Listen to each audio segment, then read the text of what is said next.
গ্রীষ্মের দাবদাহ আর অস্বস্তিকর গরমে আজকের মেনুটা এটা হচ্ছে মায়ের জন্য সাজালাম প্লেটটা, সেটাই তোমাদের কাছে তুলে ধরলাম। তো তোমরা দেখো কেমন লাগলো, তোমরা জানাবে। তো আজকে মায়ের দুপুরের মেনুটা তোমাদের কাছে শেয়ার করছি। মায়ের জন্য বাড়ছি ভাত, সাদা ভাত, একটু ফুটিয়েছি ভাতটাকে। তো মা শক্ত ভাত খেতে পারে না, এই জন্য মা ভাতটা ফুটিয়েছি। এরপর সঙ্গে আছে আমাদের বাড়িতে হয়েছিল বাড়ির গাছে লটি ডাঁটা।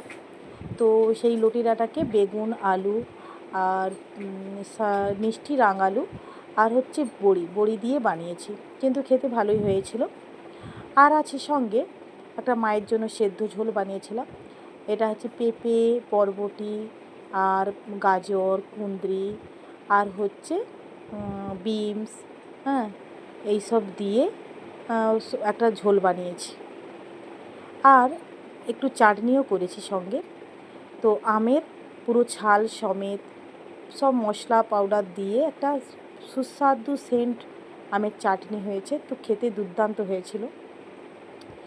তো আর সঙ্গে আছে ডিমের গোটা ডিমকে আমলেট করে ডিমের ঝোল বানিয়েছি।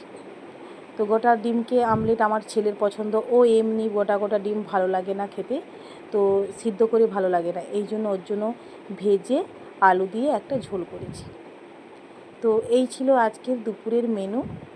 তো আমাদেরও এটাই প্রায় এই রকমই টাইপেরই রেসিপি আছে। তো আমরাও বেশি কিছু আর গরমের জন্য বানাই না। তো আর সাথে একটু লাস্টে জল দিলাম। তো মা তো অতটা ঝোল খেতে পারবে না, ওটা লাস্টে আমাকেই খেতে হয়। তো যাই হোক, এই ছিল আজকে দুপুরের মেনু। তোমাদের কেমন লাগলো সবাই জানাবে।